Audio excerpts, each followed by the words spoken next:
Welcome to the Working Women's Channel. My name is Clara Capano, and we're going to share the real secrets to success. Come on in.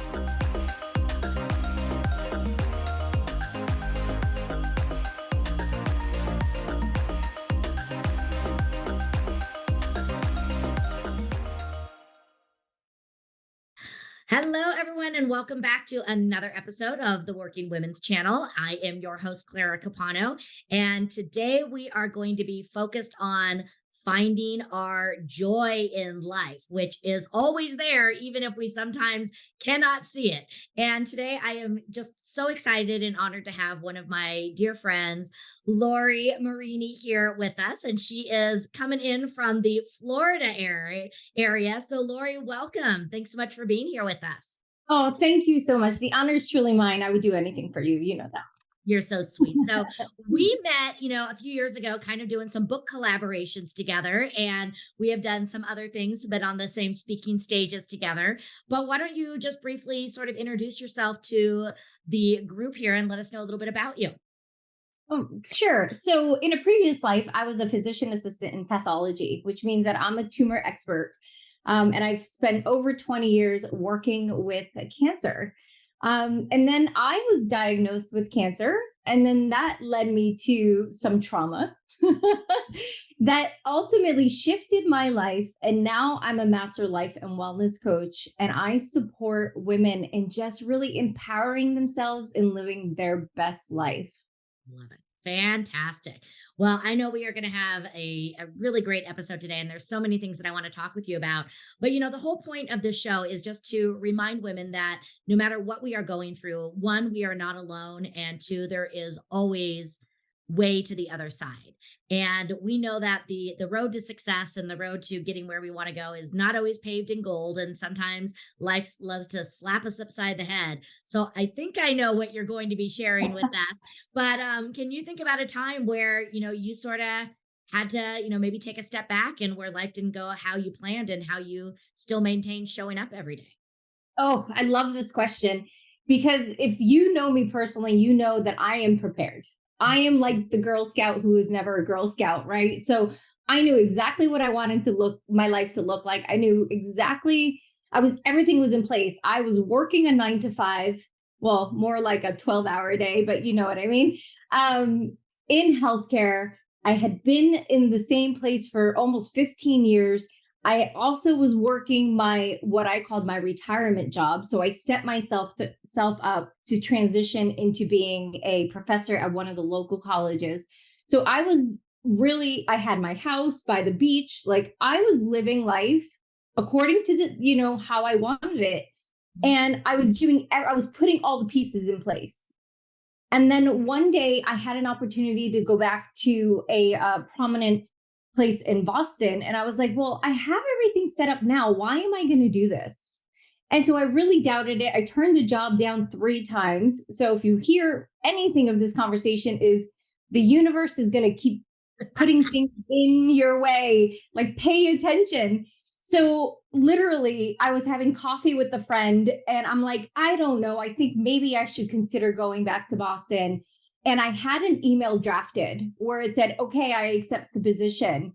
And it was like, this was my last shot. I knew it, right? They weren't going to keep coming back. So he pressed the send button for me. And I was like, what did you just do? And then it's like, you can't take it back. So I sold my whole life. I went and I moved myself back to Boston. And I remember at the time being like, okay, universe, I don't know why you're bringing me back here. Like, I've been here, done that, but I'm just going to be here. Mm-hmm. And this is a really long, convoluted way to tell you guys that I followed the signs back to Boston to work for a really great institution, leading cancer institution, to get diagnosed with breast cancer the year after. And if every day I was working front lines with metastatic cancer patients. Like we were validating drugs and standard of care and like cutting edge. So for me, I was like, wait a second, that's not supposed to be me. I'm not supposed to be the one helping people. I'm not supposed to have this. Totally, right? So then you know, like I said, the universe puts you where it wants you. I happen to be working for one of the world best breast oncologists. So And again, it's the so universe was saying, take this job because you're going to need this person, even though we didn't look. 1000%. Mhm. Right. And I Wow. fought it the whole time. I fought it. I was like, no, I'm good. I got everything set.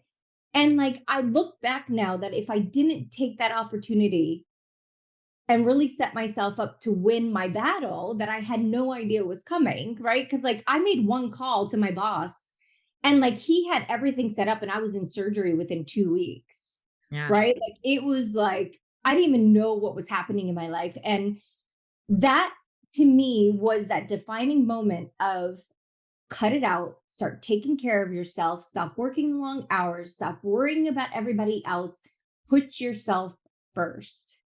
And I needed a huge hit on the head, like cancer, to do that for myself because I was never listening to myself and I was never putting myself first.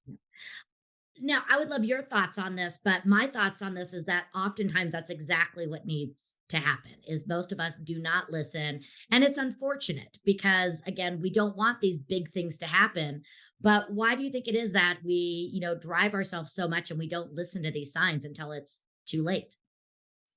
Oh, I think we have a vision of what we want our life to be, Mhm. right? Like we think that we know what we need.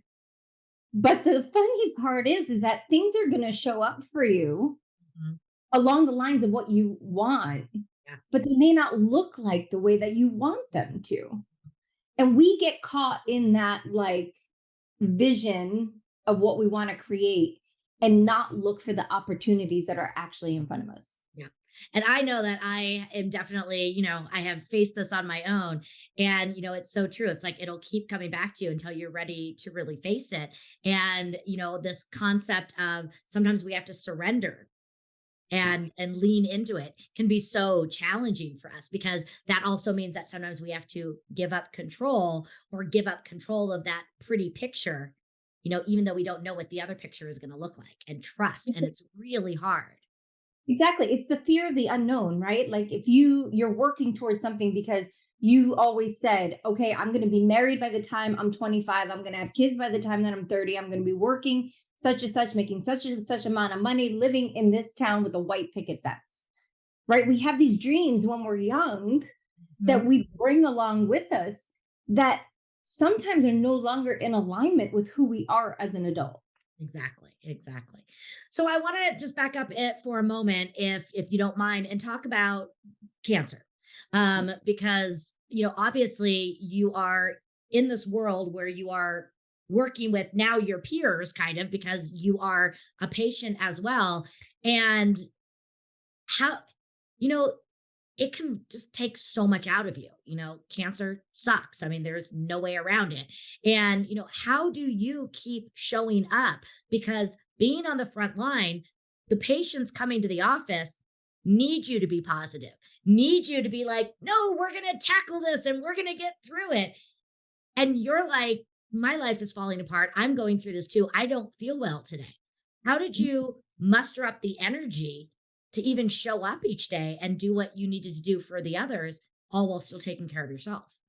Oh, I love this question. So it was really, really difficult to the point that I became really good at compartmentalizing my emotions. So as I was working with patients, I was like, you got this, it's good, right? And the inside, I'm saying to myself, oh my God, like I don't want to be manifesting metastatic cancer for myself. I want to heal myself. And so I found myself crying on the elevator, right? In between patients, I would go and I would just release all the emotions that I was feeling. And the ironic part is that I recognize that I'm like, this is no longer how I should be serving people. So for me, I worked so hard to become a PA. It was one of the things that I was most proud of as Mm. far as something I did for myself. And then I recognized in the moment, I'm like, right now, what I thought is my dream job is now not serving me. So Mm. I recognized I needed to pivot because I couldn't live a life like that. I couldn't live a life where I was trying to heal myself, yet confronted every day with the worst case scenario. So that's what kind of led you then to shift into what you're doing now.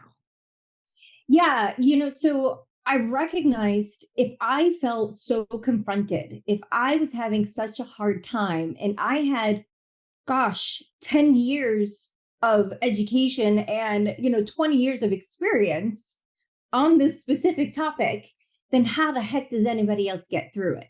Mhm. So I was like, I need to do something for people where they feel supported, where they don't feel as, you know, alone, where they don't feel as unsure. So then I started my own business where I will go through with clients, I will read their pathology report, I'll make sure they understand everything that's going on for them. I will provide them questions for their first appointment, with their providers.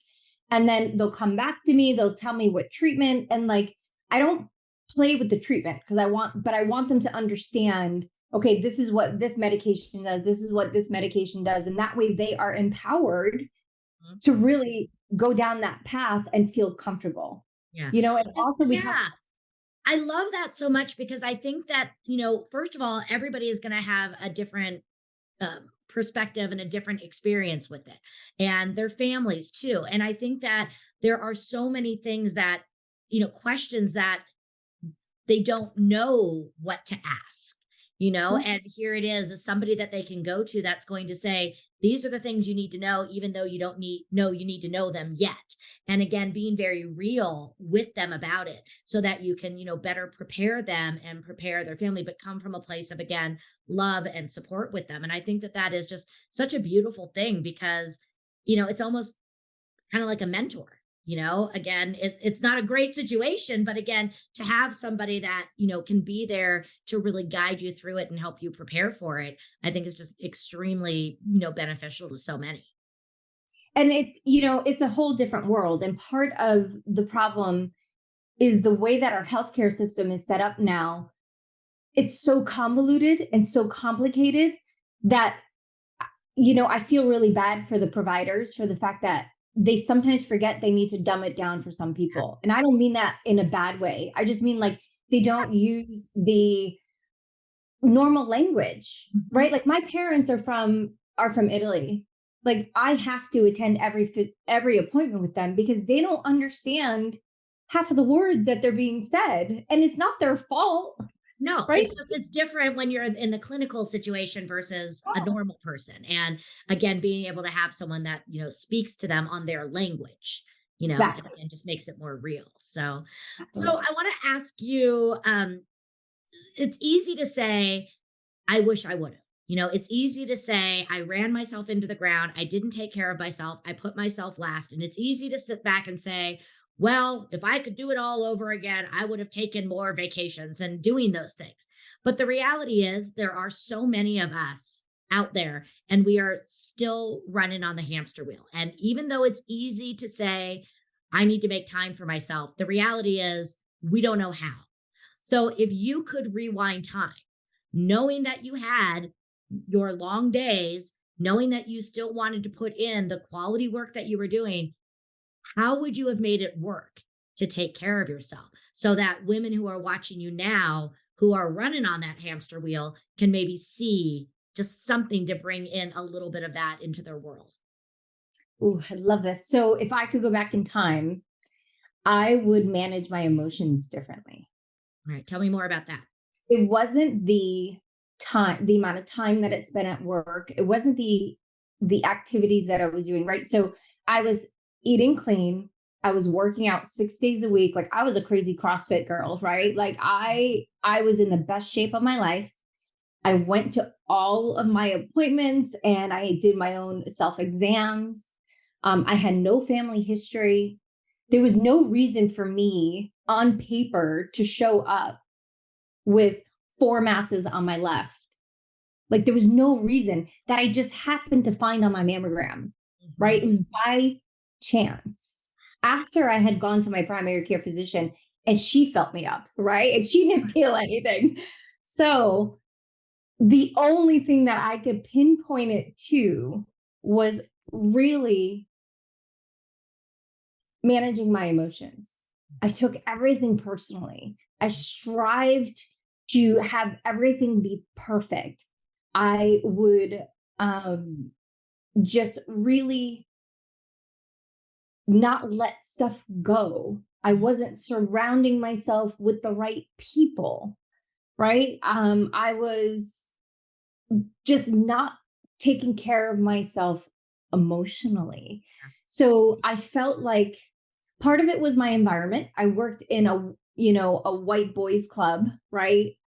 And I felt like I always needed to compete. Mhm. I felt like I never was doing enough.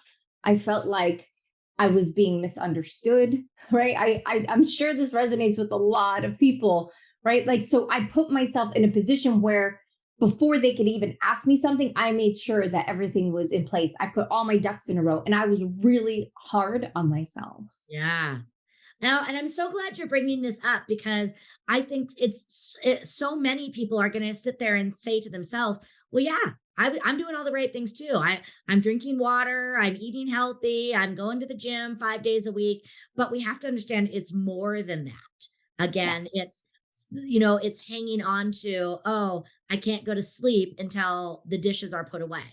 And or again, I'm spending time with people who are energy vampires and doing all those things and thinking that it's more than just, kind of the physical of what we're putting into our bodies. It's that emotional stuff that is too. And sometimes, again, learning that we need to let some of that go for our own emotional wellness. Because I'm not a physician, but I do believe in the mind body connection. And I do believe that on some levels, things can fester inside of us even though we're doing all the quote unquote right things, Mhm. we're not taking care of those. Yeah. And what also is coming up for me as I'm listening to you is that I was trying to change what I couldn't change. Mm. Instead of recognizing that it just wasn't a fit, Yes. I could have gone somewhere else and have excelled my own expectations and just really have thrived. I was trying to make it work somewhere where it was a toxic environment Yeah. that brought out the worst in me instead of the best in me. And I think I'm really hoping that the listeners and viewers are keen into that. You need to let go of the things you cannot control because I think we spend too much effort doing that and we cannot control it. And oftentimes, and this is what I talk about when I speak and when I teach, is that truly the only thing that we can control is our mindset. Yeah. And our mindset kind of sets the stage for that. But yes, letting go, because when we hang on to others' angers or we hang on to those things again, it's not serving us. And it takes time to be able to come to terms with that. But when I see that a lot now in what I do. For example, today, we got a big snowstorm that just came in last night, 8 inches of snow. You know, I can't control if my plane's going to get out on time. It'll work Right. out the way that it needs to work out. Right. Everyone's going to continue living. It'll find a way, it'll work out, but it's completely out of my control. Whereas 4 years ago, I would have not slept last night because I would have been worried. I would have been checking my phone every 30 minutes. I would have bet I can't do anything about it. Mhm. So, it's given me such a level of peace, Mhm. because I'm like, nothing I can do. So I love that. I thank you for bringing that up. And it's also true with people. Hmm. We have Very. we have expectations of people. We expect them to treat us X, Y, or Z, or we expect them to do A, B, and C. But sometimes those people that you have close to you in your life can't give that to you. Mhm. So Yeah. like you need to pay attention to who you're surrounding yourself with. And I don't mean like break up with people, right? Like don't like break up with your family unless it's something you really, really, really want to do. I'm saying add people. Love that. So rather than taking away, add the right people to sort of offset the other ones. Mhm. Exactly. Like if and that's what my cancer journey taught me is that like the people closest to me couldn't handle my diagnosis. Like I love my mom, but like I would go to her and she'd start praying to the rosary.